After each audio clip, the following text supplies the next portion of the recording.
Everyone, so let us start up with the next topic, that is endometrial hyperplasia related to uterus. ठीक है, इससे पहले हम लोग कर चुके हैं कुछ और topics. Endometrial hyperplasia is important. इसका एक दफ़ा ऐसी क्यों भी आ गया, और ये कंडीशन क्यों कि हमारे कार्सिनोमा में डेवलप होने के चांसेस बहुत ज़्यादा होते हैं. सो ये अक्सर पूछी जाती है इस रेलेवेंस से. ठीक है, ओके. सो बहुत सिंपल सा टॉपिक है. नाम से पता चल रहा है हमारे पास कि एंडोमेट्रियम ऑफ द यूट्रस का हाइपरप्लेजिया से मुराद होता है कि जब भी increase in number of cells हो. ठीक है, हमने बात की थी ना, जब हमने पढ़ा था शुरू में पैथोलॉजी के, एक हाइपरप्लेजिया होता है, एक हाइपरट्रोफी होती है. हाइपरट्रोफी का मतलब होता था increase in size of any cell. Hyperplasia का मतलब होता है किसी भी एरिया में जब नंबर ऑफ सेल्स इंक्रीज होने लग जाए तो दैट इज कॉल्ड हाइपरप्लेजिया. तो एंडोमेट्रियम में अगर हाइपरप्लेजिया होने लग जाए अपनी नॉर्मल जगह के अलावा, नॉर्मली एंडोमेट्रियम हाइपरप्लेजिया कब होता है आपको पता है?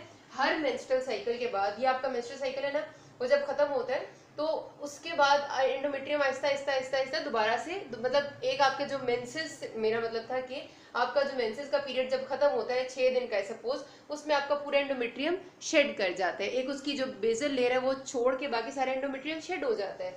फिर हमारे पास दोबारा से जो साइकिल शुरू होता है मेंस्ट्रुअल साइकिल हमारा, उसमें सबसे पहले FSH का लेवल इंक्रीज होता है which is released from pituitary gland. उस FSH के लेवल के रिजल्ट में हमारी ओवरी सिक्रीट करती है ईस्ट्रोजन.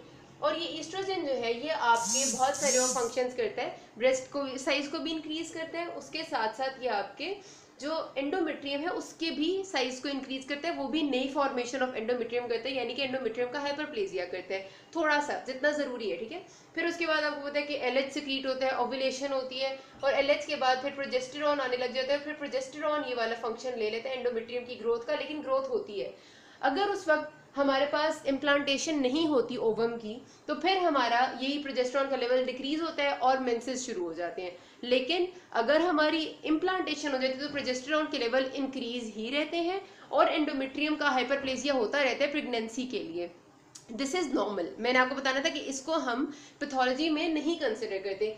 एंडोमेट्रियल हाइपरप्लेजिया में ये पढ़ेंगे हम कि इस सारी कंडीशन के अलावा हमारा एंडोमेट्रियम बिला वजह हाइपरप्लास्टिक होता जा रहा है and that is becoming a pathology for us. तो उसको हम कहेंगे कि this is the abnormal endometrial hyperplasia. So हमारा एंडोमेट्रियम का हाइपरप्लेजिया यहाँ पर कब हो रहा था? जब ईस्ट्रोजन ज्यादा थे, जब प्रोजेस्टेरॉन ज्यादा थे. मेनली एंडोमेट्रियम का हाइपरप्लेजिया होता है जब ईस्ट्रोजन ज्यादा होते हैं. ठीक है, अच्छा. अगर हमारे पास एबनॉर्मली ईस्ट्रोजन जब जब ज्यादा होंगे तब तब हाइपरप्लेजिया हो सकता है, यानी कि जरूरत से ज्यादा ग्रोथ हो सकती है अगर एबनॉर्मली ईस्ट्रोजन ज्यादा होंगे तो. अब एबनॉर्मली ईस्ट्रोजन कब कब ज्यादा होते हैं अभी मैंने आपको पिछली वीडियो में भी बताया है, अभी फिर मैं रिपीट करती हूँ. सबसे पहला हमारा जो एन ओव्यूलेटरी साइकिल जिसका मैंने आपसे जिक्र किया था, एन ओव्यूलेटरी साइकिल का मतलब ये है कि मैंने अभी आपको बताया कि हमारा एक ओवम बनता है, मतलब एक फॉलिकल बनता है जिसमें से ओवम ने रिलीज होना होता है. और वो ओवम कब रिलीज होते हैं? ईस्ट्रोजन का लेवल जब बॉडी में इंक्रीज होता है उसके रिजल्ट में पिट्यूटरी ग्लैंड सिक्रीट करता है ल्यूटिनाइजिंग हार्मोन, और ये LH इस ओवम को रिलीज कराता है. ईस्ट्रोजन के लेवल के रिजल्ट में अगर LH नहीं सिक्रीट होगा तो हमारा ओवम कभी भी रिलीज नहीं हो सकता.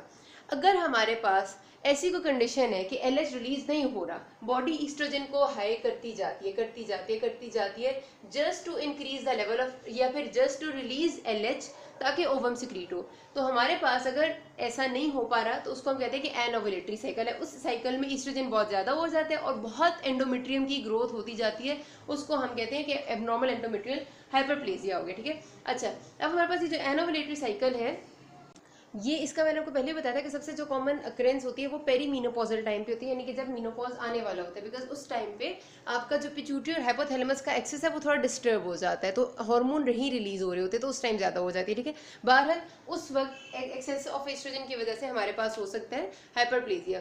दूसरा हमारा क्या हो सकता है? कोई ओवेरियन सिंड्रोम हो, ओवरी ने रिलीज करना है ना ईस्ट्रोजन, तो ओवरी में अगर कोई प्रॉब्लम होगी जिसकी वजह से ईस्ट्रोजन का एक्सेस हो रहा है या ईस्ट्रोजन वो ज्यादा सिक्रीट करिए तो उसमें भी हमारा ईस्ट्रोजन का एक्सेस हो सकता है और एंडोमेट्रियल हाइपरप्लेजिया हो सकता है. तो ओवरी में क्या क्या सिंड्रोम्स हो सकते हैं आगे हम डिटेल में पढ़ेंगे. फिलहाल मैं वैसे बता देती हूँ, ओवेरियन ट्यूमर हो सकता है, पॉलीसिस्टिक ओवरी सिंड्रोम हो सकता है. ठीक है, इन दोनों चीजों में हमारे पास जो है वो एक्सेसिव ओवरी से ईस्ट्रोजन सिक्रीट होने लग जाता है. फिर हमारे पास हो सकता है कि हमने कोई ईस्ट्रोजन थेरेपी एडमिनिस्टर की हो पेशेंट को किसी भी वजह से, मतलब ज़ाहिर है देनी पड़ती है, बहुत सारी कंडीशंस होती हैं कि ईस्ट्रोजन की हम उसे पिल्स दे रहे हैं, टैबलेट्स दे रहे हैं, लेकिन हमने बैलेंस नहीं किया उसे प्रोजेस्टेरॉन के साथ, तो उस केस में भी आपके पास हमारा ये जो है वो एक्सेस ऑफ ईस्ट्रोजन की वजह से एंडोमेट्रियल हाइपरप्लेजिया की कंडीशन डेवलप हो सकती है। और आखिर में हमारा फेलियर ऑफ ओव्यूलेशन हो गया। ये जो मैंने जनरल कंडीशंस बताई थी, ओबेसिटी वाली, ओबेसिटी बहुत कॉमनली कॉज कर सकती है, क्योंकि ओबेसिटी में मैंने अभी आपको पिछली वीडियो में भी यही बात बताई है कि जो ओबेसिटी होती है ना उसमें हमारे पास एडिपोज टिश्यू एक्सेस हो जाता है। ये adipose tissue normal steroid precursors को, जिन्होंने वैसे ईस्ट्रोजन में कन्वर्ट नहीं होना था, उनको भी एडिपोज टिश्यू से ऐसे एंजाइम्स रिलीज होते हैं जो स्टीरॉयड प्रिकर्सर को कन्वर्ट करते जाते हैं ईस्ट्रोजन में, जिसने नॉर्मली नहीं कन्वर्ट होना था, तो ईस्ट्रोजन के लेवल को बहुत बढ़ा देते हैं, इट लीड्स टू हमारे पास एंडोमेट्रियल हाइपरप्लेजिया।